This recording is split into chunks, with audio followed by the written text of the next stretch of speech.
Hey, what's going on? Welcome to another 4-part harmony tutorial video. Today we are looking at triads in second inversion, and the reason for this is to prepare ourselves for our next video, which will be dealing with the passing 6/4 progression within 4-part harmony. I hope this video helps you, and as always, let's just get straight into it.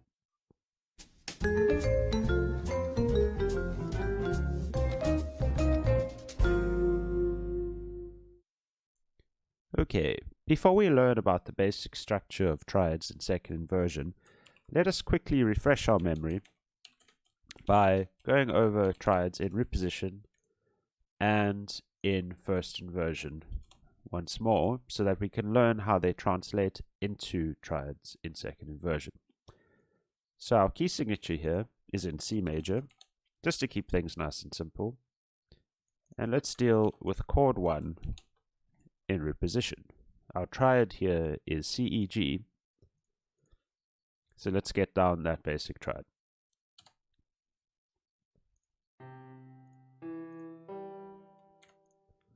There we have a simple triad, C, E, G, chord 1 in reposition.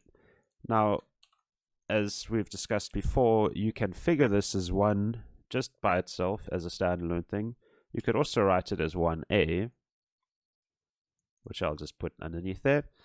And alternatively, you could also write it as 1/5/3.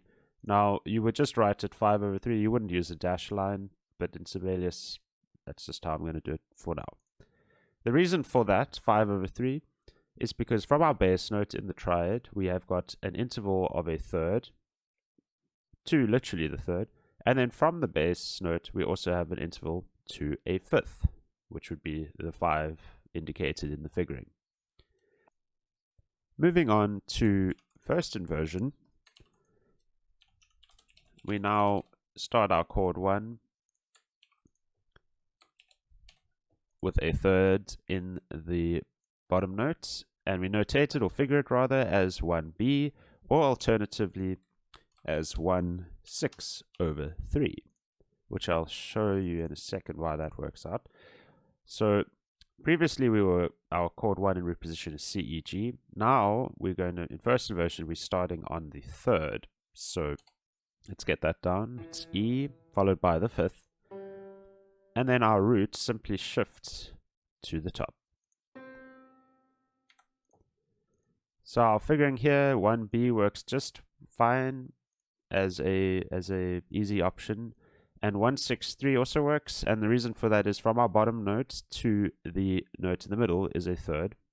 So from literally our third to the fifth is an interval of a third.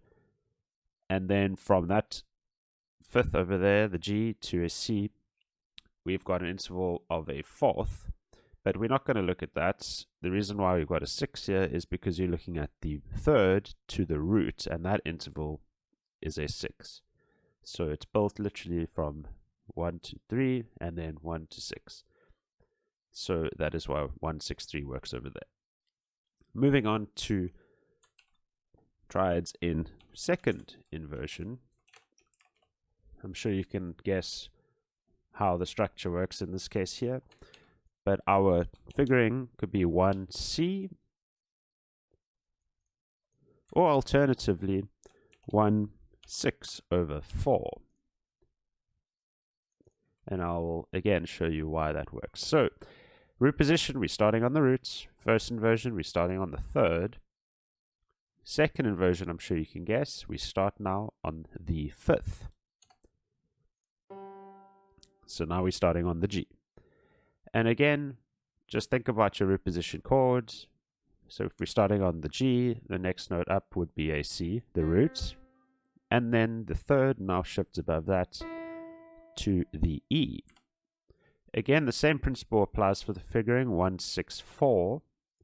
The interval from our fifth to the root is a fourth, and from our our fifth to the third now is an interval of a sixth.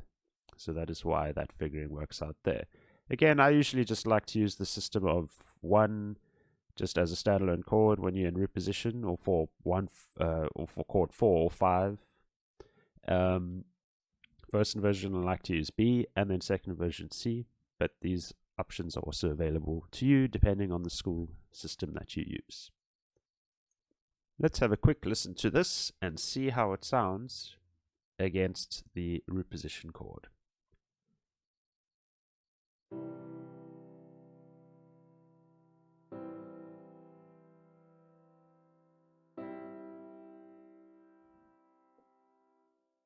And there we can hear a very noticeable change. It starts to get a little higher as we go along, and you can see that obviously in the music. But we still get that resounding chord 1 happening throughout all 3 triads. It's just now that we're starting on a new bass note every time. Very quickly, let's discuss doubling. And this specifically relates to chords 1 or 5 in second inversion. So I'll just put down a C over there. And for this example, I'll just do chord 1 again, since we've been doing that for the rest of the video. And we know that our basic triad is C, E, G, chord 1 in C major over here. So our first thing to do is to get down our bass, which now in second inversion is the G. So the rule here is that we always double the 5th in chords 1 and 5 in second inversion. So I'm going to put my G down there. Then I'm going to go up to the 3rd. In my alto, I'm going to go to the root, middle C.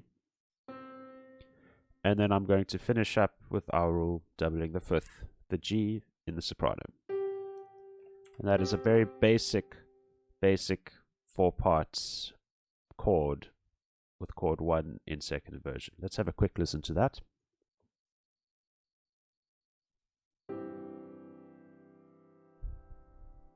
And there you can hear it's got a really nice crunch to it.